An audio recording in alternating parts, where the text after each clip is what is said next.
Promotional consideration paid for by the following. Hey everyone, this week's Who Wore It Better is sponsored by World of Tanks Blitz, the game that lets you take your aggression out on thousands of other players worldwide. Build and customize your tank, then test your skills against the computer or with your friends. The all-new Mad Games is where it's at. Roam the raging wasteland and smash your opponents in a variety of fun ways with some brand new rides created in collaboration with Peter Pound, the principal vehicle designer for the film Mad Max Fury Road. Whether you choose the Scavenger or the Gravedigger, victory is yours for the taking. Sorry, a tank with a guy playing guitar on it is not yet available. By downloading and playing this game, you support my channel, and World of Tanks Blitz supports me via the link spawns.org/wrestlingwithwregret. Click that link in the description to get the game and get the Scavenger tank for free after winning 50 battles. Get a Tier 5 tank and then you're ready for the real challenge with Gravedigger. World of Tanks Blitz is available now for iOS, Android, Steam, macOS, and Windows 10. Now, enjoy the video. Hello and welcome to Who Wore It Better, where I review Raw and Smackdown back to back and try and figure out which show won for the week. Before I go into Raw and Smackdown though, I do want to talk briefly about NWA 70, the 70th anniversary show that took place in Nashville this past Sunday. I watched the event live, and overall, my overall grade for that show, if I were to do a full review, which I won't, this will be kind of my review portion of that, I'm going to give it like a C grade. I think the wrestling was good to great. I think the in-ring stuff was just solid all around. Had no complaints about it, but the production value of the show, I would say this show was plagued with production issues, but that would be an insult to plagues, because God, from the very beginning onward, almost to the very end, especially with the audio, it was very bad for a very long time, and they just, no matter what they tried to do, they couldn't seem to correct it on a consistent basis where you thought they fixed one problem and something else crops up. Just issues of like the announcers talking over the video packages, talking over the ring announcer cutting in before they're done talking. Like, was no one communicating with all these parties to like tell the ring announcer to wait until, the announce team was done with their point before going to the ring announcing? That to me seemed kind of weird, because I know a lot of people who were involved with this show, and I know they're all very good at producing television, so I was just kind of baffled that there was this many issues going on. But the main event, a great match, 2 out of 3 falls, Cody and Aldis, great wrestling, great story being told. Finish was a bit confusing. Nick Aldis regaining the championship kind of took the wind out of the sails of everyone in the arena, just kind of killed the energy, killed the mood. I'm not Billy Corgan, I'm not Dave Lagana, I'm not going to act like, I know better than them what to do with their championship, but it just seems to me that after all this goodwill that was built up with All In, this huge platform they were put on, and this is the big follow-up, you kind of want to have the show end on like a big note, kind of a big up note like this, and instead it was kind of like this, and that's kind of my interpretation for that show. Again, terrific match, don't want to take anything away from Nick Aldis. I think he's tremendous, and I think he carries the championship well. I just personally think that Cody should have held it for a little bit longer. We'll see where this goes. We'll see what the final part of the story, where it goes, where it takes us from here, while we also maybe see who else comes up through the ranks to challenge for the championship, the 10 pounds of gold in the future. Also, Willie Mack winning the national championship, beating Sam Shaw in the finals was a great match, great feel-good moment, loved it. So now let's begin with Raw, and of course the big story here this week is that Raw opened up with Roman Reigns announcing that he's been battling leukemia for over a decade. It was in remission, it has come back, so now he must relinquish the Universal Championship and leave wrestling for now in order to deal with his leukemia. He has very touching and inspiring emotional speech to the audience. He leaves the title in the ring, goes up to the stage, he embraces his Shield brothers. You can see he and Seth both tearing up as they do the fist thing. Just a very emotional roller coaster of a segment. It's very scary, saddening, heartbreaking news to hear Roman Reigns having to announce that he's been dealing with this disease for so long, and like he's been living with it, and now it's like come back after he beat it the first time 10 years ago or so. From a superficial, frankly unimportant position of, storylines and characters and titles and everything. Everything is getting cut short before its completion. Everything's getting altered to beyond what the writers expected. But of course, all that shall pass. Things will eventually level out. Things will eventually go back to the way they kind of were going. But far more important is, of course, the health and the well-being of a man who has worked extremely hard in that company for so long and is generally considered to be, almost universally by everyone who's ever talked about Roman Reigns, who's been in that locker room, to be one of the good ones, to be a locker room leader. And so, it's got to be an emotional time for everyone in the company as well. Even if you don't like Roman Reigns, you have to respect Joe Anoa'i for fighting through all he has, all the stuff he's gone through, not just like with his health, but also in his career and all the setbacks and all the fan backlash and everything through no fault of his own. So this is just, it's a crazy time that we're seeing right now with Roman, with Joe Anoa'i. Leukemia is no joke. It's very serious. And so I'm pulling for Roman. I'm pulling for Joe Anoa'i. I know I'm in agreement with many fans and many other people in the business who are also wishing him well.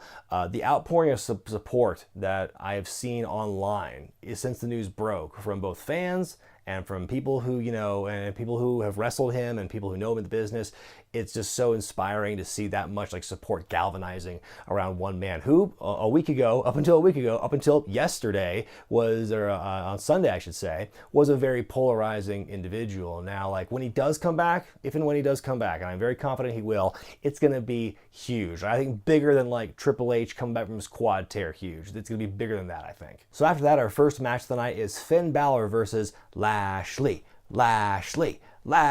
Man, Leo Rush is earning his paycheck every week just chanting that stuff. I think they came out of commercial break and he was still chanting it and out of breath. He was doing it for so long.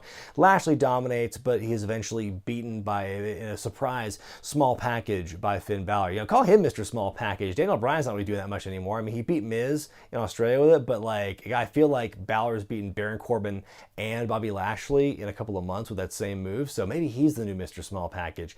It was a decent match for what it was, but Lashley. We get Sasha Banks versus Ruby Riott. It's going to be Sasha, Bayley, Natalya taking on the Riott Squad in a 6-woman tag team match at Evolution. It's one of the many times you will look at this card for the show and say, is that really the best they could do with these women given the circumstances? It's a very good match by these two. I've always enjoyed seeing these two interact. I think they have very good in-ring chemistry in the matches I've seen with them. Ruby wins with a Riott kick after a wee little distraction by the rest of the squad.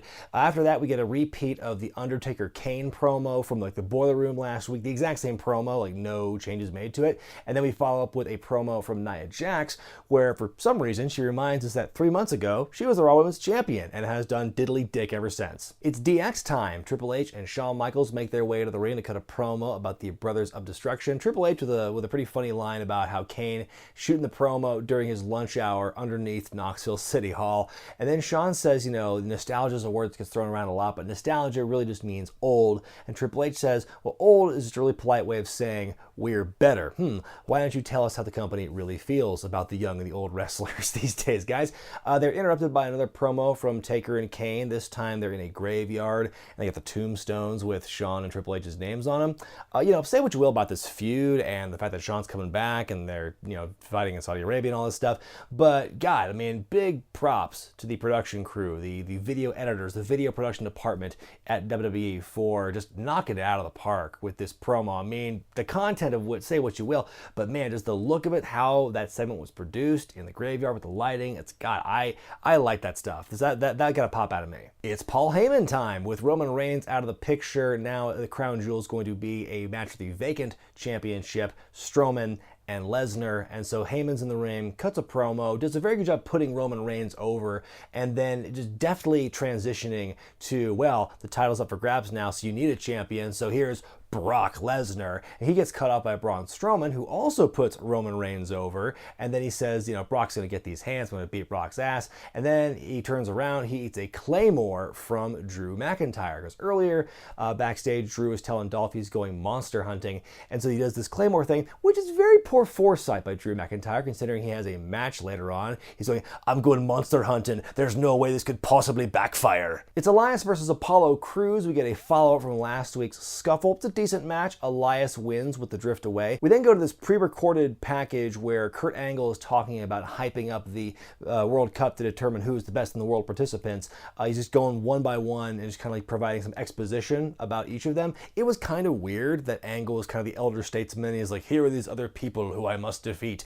He did wrap it up with a cool line though, where he says, I might not be the same man I was 15 years ago, but on one night I can be. That was kind of a strong way to end it. It was a bit corny kind of segment, the way Angle is kind of the, the old man, hyping up these other men, but I think he wrapped it up pretty strong. It's time for an Elias encore. He's getting ready to play again on the stage when he's caught up by Baron Corbin. Corbin heals on him and tells him to get off the stage. Elias whips up a song out of nowhere where he just bags on Baron Corbin, saying he's a puppet, and then Corbin cuts his mic off. Elias walks off, goes backstage, comes back again, and just clatters Corbin from behind with the guitar, pulling the old double J, the El Kabong on Baron Corbin, and that's where the segment ends. So, welcome to the world, babyface Elias, official babyface Elias. I feel it's been a long time coming because Elias has gotten so over with his promos and everything, and he's also a very good guitar player too, so that probably helps. So yeah, I think that all these kind of things were falling into place, and now he's officially a babyface going against Baron Corbin, who nobody likes. So I'm really excited to see where things go for babyface Elias. I can only hope for good things for him. We get the contract signing between Nikki Bella and Ronda Rousey for Evolution. Now last week, Ronda's biggest piece of ammunition against Nikki was that she was in a relationship with John Cena. And so this week, Nikki kind of responds in kind with like pretty much the biggest thing you could attack Ronda Rousey for by saying, oh, she lost here, here, and here. And she also throws in Ronda's mother in there to get heat as well, kind of twisting the knife a little bit to do kind of the family involvement. So basically, yeah, they basically hit each other with the biggest beef that the general public has with each of them. And so I think that was kind of effective when you look at the whole thing. I was upset about, what happened last week, and my stance hasn't totally changed on that. But when you look at it as the sum of the parts with what Nikki says the following week, I think it's kind of tit for tat in that regard. It is different, but it's like they hit each other with the biggest ammunition they possibly could. I think Nikki's was stronger overall because like it does kind of like it's very old school heel heat where it's like your mother is ashamed of you. At the end, Nikki signs the contract, slaps Ronda in the face. Ronda takes it with a smile, signs the contract herself. She says, "I will end you." She storms off, and that is the end of that segment.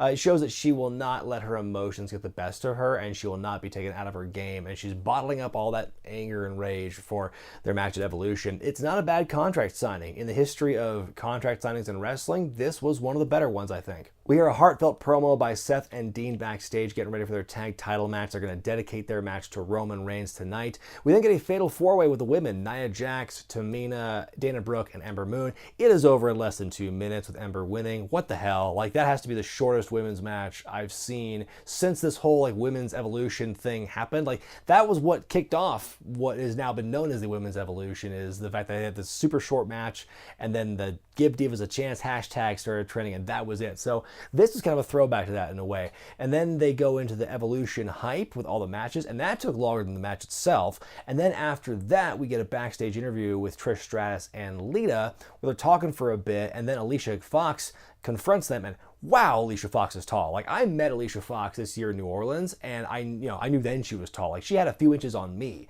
But then to see her here, and you could see in the segment she's wearing like giant heels. So she is just towering over Trish and Lita, making them look like little people. It was crazy. Then Alicia and Mickey start fighting, the two of them. The legends fight back. They leave Alicia and Mickey laying. You know who you didn't see in that segment? Alexa Bliss, who's actually in that match at Evolution. Very interesting. Main event time, Raw Tag Titles on the line as Dolph and Drew defend against Seth and Dean. Very good work by these four guys. Crazy spot near the end where Drew does like a German suplex to Seth off the top rope, and he does like a backflip, like a moonsault lands on his face. That was a crazy spot. Near the end, Braun Strowman comes out. Who would have guessed that? He chases Drew McIntyre off. They're beating each other up and down through the crowd area. Dolph is by himself. He gets killed by Seth and Dean, and so Seth and Dean regain the Raw Tag Titles, and now Seth Rollins, double champion. So really cool beans for him, and they did it for Roman. They're hugging, they're so happy. Then all of a sudden, out of nowhere, Dean drops Seth with dirty deeds, and then just like beats the shit out of him for a long time. And it's just like, what's happening? You were doing this for your brother. What happened? And then Dean takes his shirt off and he goes up the steps in the arena and he walks back up and Seth just looks like completely stunned and dazed over. Like, what happened? I'm so confused. Seth being a double champion, I can't imagine it's going to last very long now that the tag team champions have separated. Lots of wild shit happening in that match.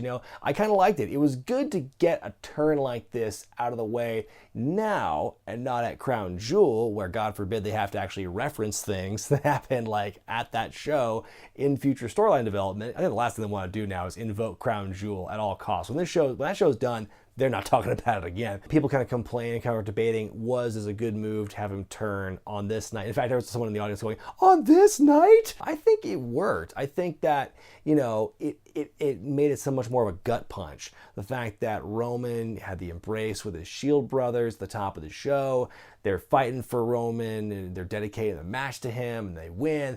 Then all of a sudden, what is Dean Ambrose doing? Like, it makes it more impactful and it just adds so much more to that story. Was it hot-shotted? It probably was. I don't think they would have anticipated doing it this week. But now with Roman being gone, now things had to get sped up probably. So I'm really curious to see what Dean's rationale is going to be. I mean, I predicted he was going to turn heel at SummerSlam when he came back, so I was off by a few months, but now here we are. So I'm really interested in seeing next week how they're going to explain this, what they're going to do with the Raw Tag titles. Are they going to fight for the IC title at like Crown Jewel, and then like from there on, what do they do? Very curious from here on out. The New Day opens Smackdown. They announce as they're coming out that the New Day is taking on the Big Bar Show in a 6-man match at Crown Jewel for the Smackdown tag title. So it's not just straight up 2-on-2, it's all 6 men are involved. So the New Day are upset that the Big Show has flipped like a flapjack once again, and they want a piece of somebody tonight. So it's ultimately Kofi versus the Big Show after Sheamus and Cesaro tease are going to wrestle Kofi. So it's a pretty short match, 3 choke slams. Show goes for a 4th one, and that's when everyone runs in for a big schmoz ending. The Big Bar Show stand tall after beating up and decimating the New Day here. We still have no idea why the Big Show turned heel last week, but there you go. We get a rematch from last week as the Usos take on AJ Styles and Daniel Bryan. It's a stronger match, I feel, than it was last week on SmackDown 1000. It ends in a similar fashion when this time AJ accidentally hits Daniel Bryan with a Pele kick. Then the Usos take down Styles with a splash to win the match. So yeah, nice look for the champion and the #1 contender, losing 2 straight weeks in a row to the Usos. Do those guys have a claim to the WWE Championship now? Because they've beaten both the #1 contender and the champion.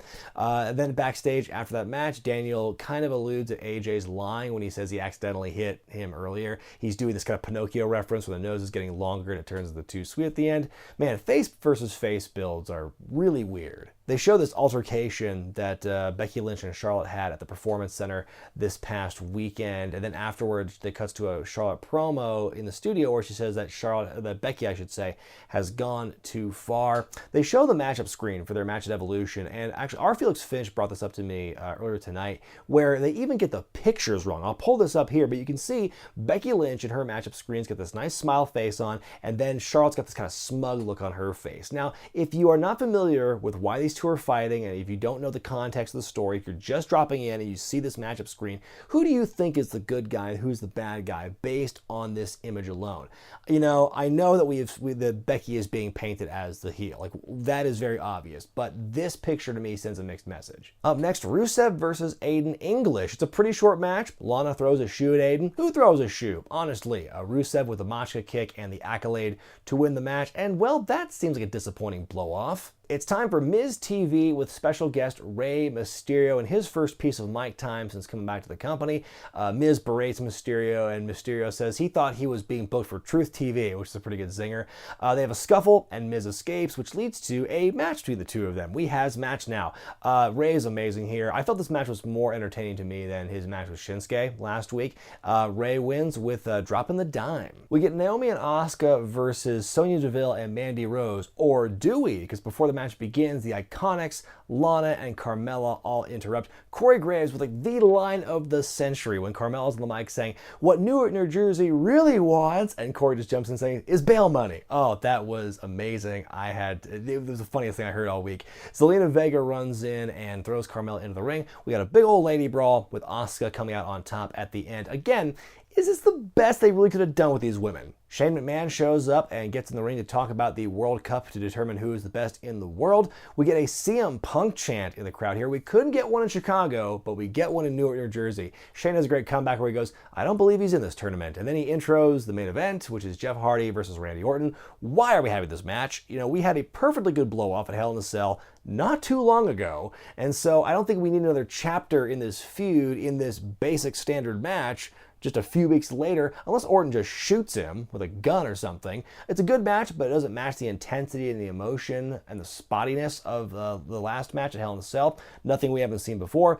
Orton wins with the RKO, and we fade to black. Time now for me to decide which show won for the week, Raw or Smackdown. This week, I gotta go with Raw being the winner here. Even if you didn't have Roman's announcement setting the tone for the rest of the evening, there was still a lot going on in terms of character development and storyline progression, angle progression, and so forth. To quote a certain Hall of Famer who appeared last week on SmackDown, this week's SmackDown did a big fat pile of nothing in terms of that. If anything, the Charlotte-Becky build was done pretty well. Showing that altercation at the Performance Center, I think, added kind of a nice little wrinkle into their feud. Miz Mysterio was the best match of the night on SmackDown, but beyond that, nothing more than like some underwhelming matches. Like Rusev and Aiden was super underwhelming, and just, you know, a lot of rematches that we'd seen before and like didn't really need to see again. You know, especially with Rusev and Aiden, like, does that storyline, does that feud they have, like, how much more of like a barn burner of a match are you gonna get? Are you going to mine from a storyline like that? Like, probably not something that much better, but like probably, you know, better than the minute match they had, but, you know, not some big 5-star classic, but like something better than that, right? With Raw, like I said, you know, a lot of cool stuff going on with character development. Elias's face turn was very enjoyable. The contract signing with Nikki and Ronda I thought was strong. The main event and the Ambrose heel turn and what's going on between Drew and Braun now. Yeah, and the Ambrose heel turn especially. I think that was kind of like, oh my God, like the real wham moment of the night. It was a very strong show. The things I didn't like, obviously, the story of Roman relinquishing the championship, like I put it as a con, but not like, oh, that's a bad decision. Like it was very sad, and it was, you know, it's very scary news, like I said. And the women's 4-way match was like by far the worst of the night, because like I turned away for half a second and it was over. Let me know what you thought about Raw and SmackDown this week in the comments section below, and be sure to vote which show you thought was better in the gimmick in the upper right hand corner of your screen. Be sure to thumbs up this video if you like it, subscribe to Wrestling with Regret, buy the t-shirts at ProWrestlingTees.com, and check out Patreon.com/WrestlingWithRegret for exclusive perks and bonus content. I'm Brian Zane, and I'll see you next time.